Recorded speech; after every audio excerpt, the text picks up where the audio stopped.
But this has turned out to be the best couch if you have a little kid.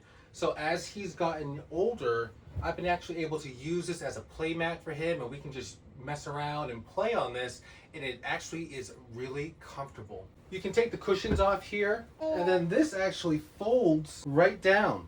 You can take this part right off here with the zipper, or you can leave it attached and it will turn into a little bed.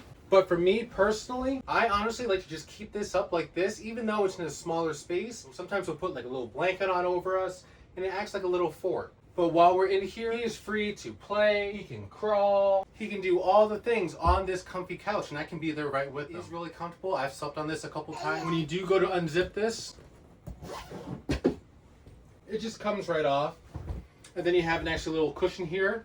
And what I like is that this can act kind of like a barrier, so that while we're sitting here playing, we can sit here and I'll know that he won't really be able to climb over it, at least not yet.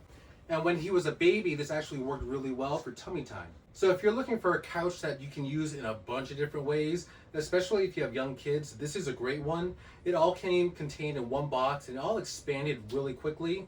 They do say to give it a couple days or 24 hours for it to expand. Comfortable, you can use this couch in a bunch of different ways. I definitely don't regret buying this couch. It's been the best thing for us, especially having a newborn, kids, and a family. So I would definitely say check this couch out.